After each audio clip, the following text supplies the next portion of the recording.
আসসালামু আলাইকুম everyone. This is Moniruzzaman and welcome to Kuala Lumpur. আমি এখন আছি কুয়ালালামপুরের ন্যাশনাল মসজিদে।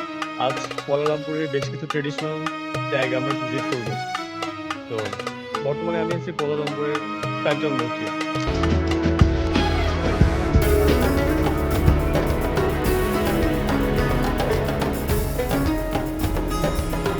এটা হচ্ছে ফরেনার যারা নন মুসলিম তাদেরকে হচ্ছে এন্ট্রি টোকেন আছে। আর হচ্ছে এখানে ড্রেস কোড দেয়া আছে। দেওয়া আছে। তারপর এপাশে ড্রেস কোড দেয়া আছে। আমার পেছনে দেখা যাচ্ছে এখানে হচ্ছে পাথর কবর আছে। এটা এই মসজিদে ঢোকার ঢোকার শুরুতেই বাম দিকে আসলে এই কবরটা দেখা যায়। এখানে পাথরের একটি কবর আছে। এখানে ৩ জন ব্যক্তি ছিলেন সাবেক প্রাইম মিনিস্টার এবং ২ জন ব্যক্তি ছিলেন সাবেক ডেপুটি প্রাইম মিনিস্টার। তাদের কবর এখান থেকে আছে। এখানে ন্যাশনাল মসজিদ। মসজিদের পাশেই। মসজিদে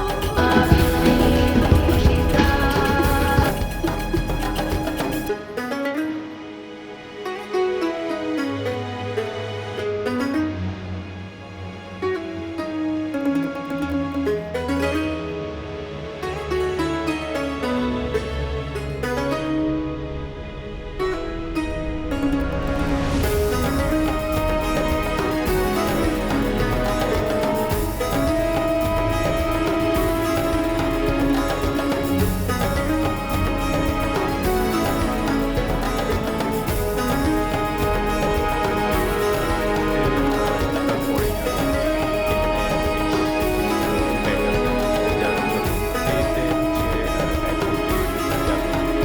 ইন্ডিয়া হচ্ছে এনবিএ, তারপর ক্রিকেটসের, তারপর হচ্ছে এটা হিস্ট্রি, ট্রেডিশন এভরিথিং এখানে হচ্ছে তারা এক্সপ্লেন করবে। দেন হচ্ছে আপনি ওই অনুযায়ী হচ্ছে এটাকে ভিজিট করতে পারেন বা এনজয় করতে পারবেন।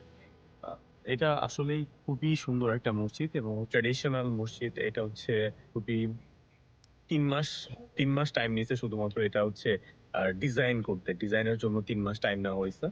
To Market Negara, Kuala Lumpur, Malaysia. And I'm the tour guide for this national mosque. And we entertain tourists, Muslim and non-Muslim, when we inquire about this beautiful architecture of Islam infused in the center of Kuala Lumpur city. So therefore a lot of tourists will come here, both Muslim and non-Muslim. So perhaps they're non-Muslim because holiday season now, but therefore a lot of them come enjoy the holiday and make this a one-stop center for them to acquire. এখানে আছে national gallery মসজিদ Negara. তো national মসজিদ gallery. So দেখি এখানে কি আছে।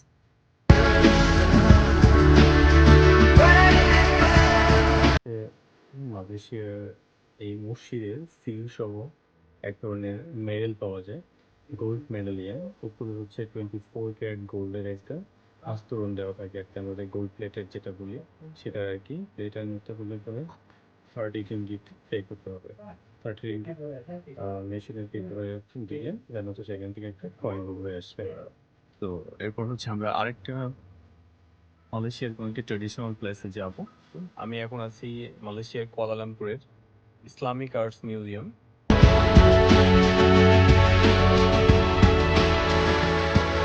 এখন ন্যাশনাল মিউজিয়ামের ভিতরে আছি।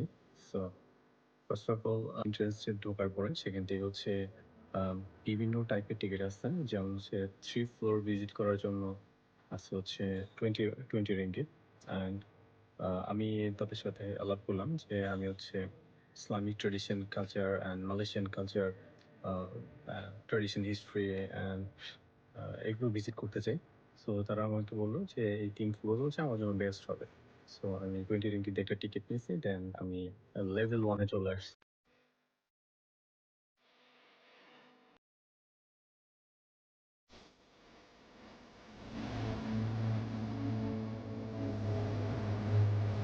ন্যাশনাল মিউজিয়াম থেকে মাত্র বের হইলাম।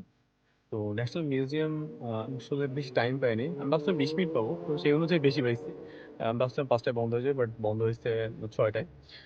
যদিও ১ ঘন্টা ২০ মিনিটের মতো টাইম পাইছি। বাট ১ ঘন্টা ২০ মিনিট আমার কাছে এত দ্রুত চলে গেছে আমার কাছে মনে হয়েছে just just a moment just এরকম মনে হইছে।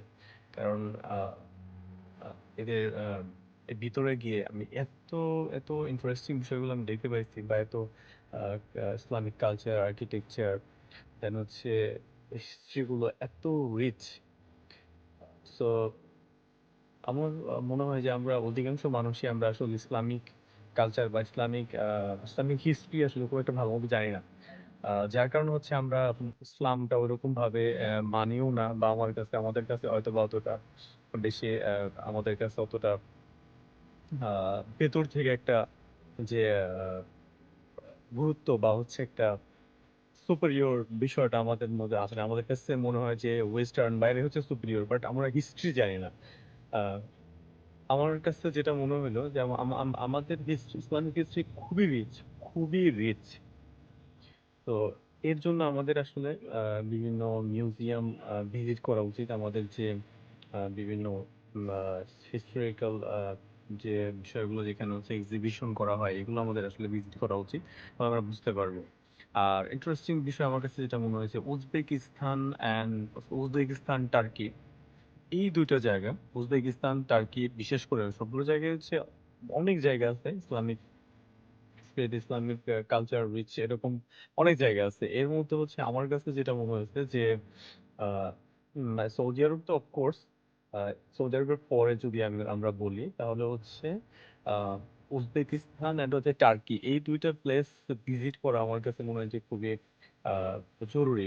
So thank you so